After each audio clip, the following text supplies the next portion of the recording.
ലോകത്തെ സ്വന്തം വീടിനേക്കാളും രസമുള്ള വീട് ഖബറാണ്. ആനന്ദമുള്ള വീട് ഖബറാണ്. പുതിയാപ്പളിയും പുതിയണ്ണും ആദ്യ രാത്രി ഉറങ്ങിയതുപോലെ ഉറങ്ങിക്കോ എന്ന് മുഅ്മിനായ ഖബറാളിയോട് അല്ലാഹു പറയുമെന്ന് റസൂലുള്ളാഹി. ഖബർ സ്വർഗമാണ്, ഖബർ ആനന്ദമാണ്. നമ്മൾ കണ്ടതുപോലെ ഇരുട്ട് റൂമല്ല, നല്ലവർക്ക് ഖബർ സ്വർഗമാണ്.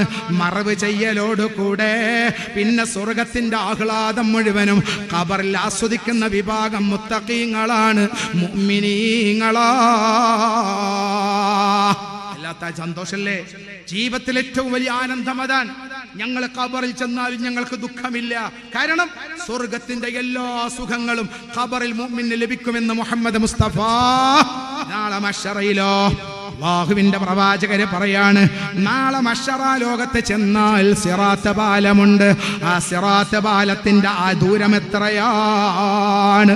സിറാത്ത് പാലത്തിന്റെ ദൂരം ഉമ്മമാരെ മസീറത്തുഹു സലാസത അലാഫ്, അതാ 300ഓളം വരുന്ന 3000ഓളം കിലോമീറ്റർ ദൂരെയാണ് സിറാത്ത് പാലത്തിന്റെ ദൂരമെങ്കിൽ മുഅ്മിനീങ്ങളായി ഞാനും നിങ്ങളും ജീവിച്ചാൽ, നിങ്ങൾ അല്ലാഹുവിന്റെ അടിമയാണെന്ന ബോധത്തോട് കൂടെ ജീവിച്ചാൽ ആ സിറാത്ത് പാലം നിങ്ങൾക്ക് മിന്നറിയും പോലെ കടക്കാമെന്ന് മുത്ത് മുഹമ്മദ് മുസ്തഫ.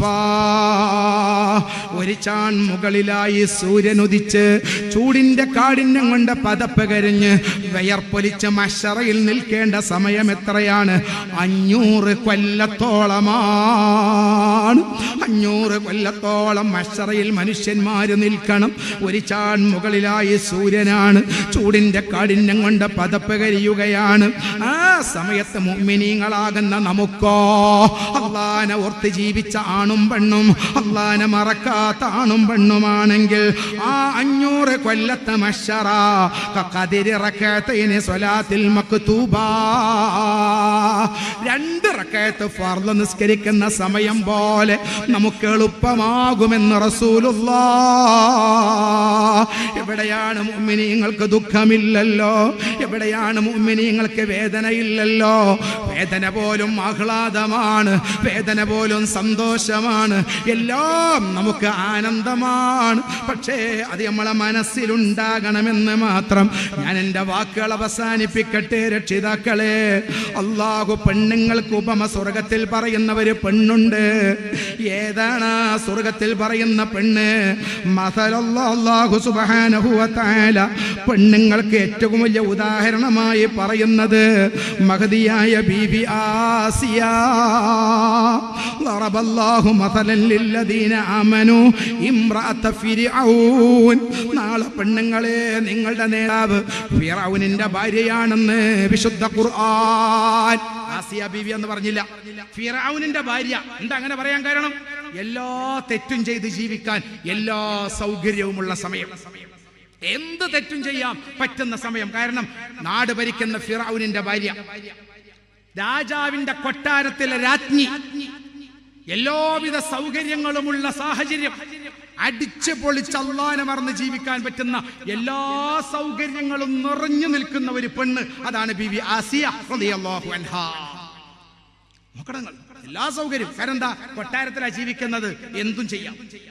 ഭർത്താവോ ഭരണാധികാരി ഫിറഔന എങ്ങനെയുമാകാം, സ്വർണം മുഴുവനും ധരിക്കാം, അഴിഞ്ഞാടാം, എല്ലാ സൗകര്യങ്ങളും ഉണ്ടായിട്ടും അല്ലാഹു അല്ലാഹ് എന്ന് മാത്രം ചിന്തിച്ച് ജീവിച്ച മഹദിയായ ബീവി ആസിയ.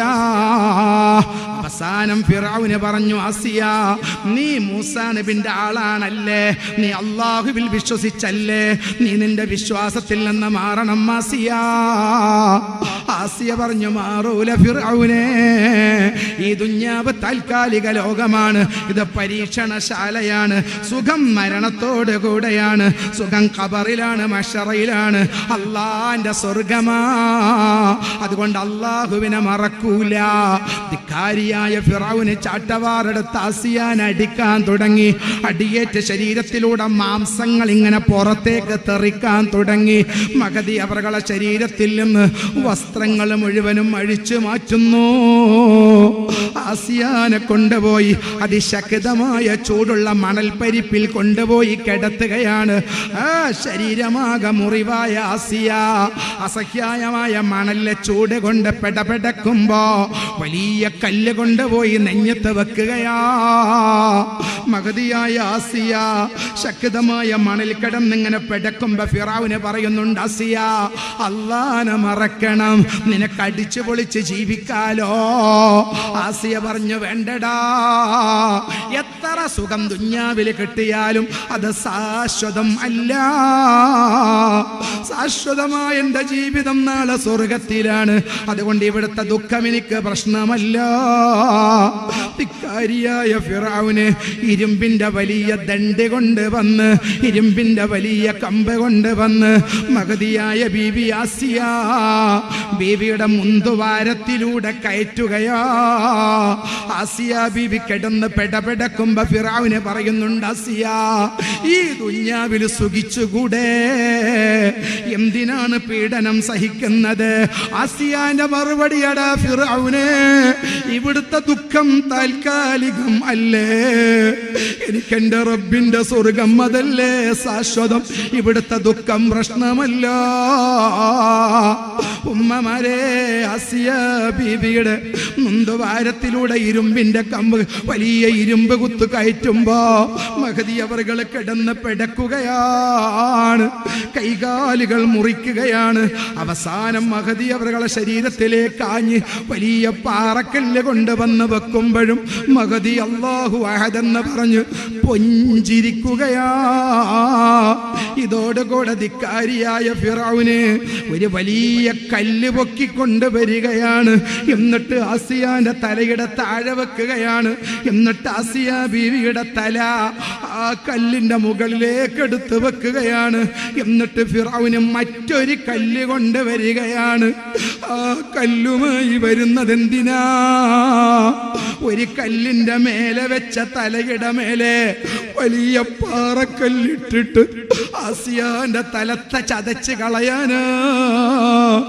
ആസിയ ബീവിക്ക് ദുഃഖമില്ല. കല്ലുകൊണ്ട് വന്ന് തലയുടെ നേരെ പിടിക്കുമ്പോ ആസിയ ബീവി നോക്കി ഇങ്ങനെ ചിരിക്കുകയാണ്. ആസിയ, നിനക്ക് ഭ്രാന്തായോ? തലയുടെ മേലെ കല്ലിടുന്ന നേരത്തും ചിരിക്കുകയോ? ഉമ്മമാരെ, രക്ഷിതാക്കളെ, ആസിയ ബീവി ചിരിക്കുന്നത് കല്ല് കണ്ടിട്ടല്ല. ആസിയ ബീബി ലോകത്തോട് വിട പറയാൻ നേരം പടച്ച തമ്പുരാൻ ആസിയ ബീവിക്ക് സ്വർഗം കാണിച്ചു കൊടുക്കുകയാണ്. ആ സ്വർഗത്തിൽ ആസിയാക്ക് താമസിക്കാനുള്ള വീട് കാണിച്ചു കൊടുക്കുകയാണ്. ആ വീട് നോക്കി ആസിയ ബീവി ചിരിച്ചുകൊണ്ട് അള്ളാഹുവിനോട് പറയുന്നുണ്ട്, റബ്ബി ബനിലി ഇൻദക ബൈതൻ ഫിൽ ജന്ന. അള്ളാഹുവേ, ഈ സ്വർഗത്തിലെ ആ വീട് കൊണ്ട് എനിക്ക് തരോ റബ്ബേ. എങ്കിൽ ഇവന്റെ കൊല എനിക്ക് പ്രശ്നമല്ല, ഇവൻ കല്ലിട്ടെന്നെ കൊല്ലുന്നത് പ്രശ്നമല്ല.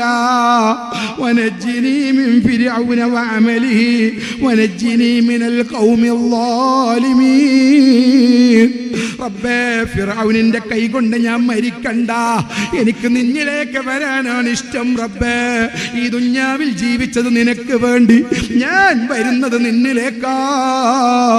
അതുകൊണ്ട് എന്നെ തിരിച്ചെടുത്തോ അല്ലാ. ആസിയാന്റെ റൂഹ് അല്ലാ തിരിച്ചെടുക്കുകയാണ്. ചലനമറ്റ കിടക്കുന്ന ശരീരത്തിന്റെ തലയുടെ മേലെ ഫിർഔന് വലിയ പാറക്കല്ലിട്ട് തല ചതക്കുകയാ. രക്ഷിതാക്കളെ, യുവാക്കളെ, അള്ളാന്റെ യഥാർത്ഥ അടിമയായി ജീവിച്ചാൽ ജീവിതം രസം, മരണം അതിനേക്കാളും രസം, ഖബർ അതിനേക്കാളും ആനന്ദം. മഹ്ശറയിലോ ഹബീബിന്റെ കൂടെ സ്വർഗമല്ലാ നീ ഞങ്ങൾക്ക് നൽകണേ റബ്ബേ, നീ ഞങ്ങൾക്ക് നൽകണേ അല്ലാ, നീ ഞങ്ങൾക്ക് സ്വർഗം നൽകണേ അല്ലാ.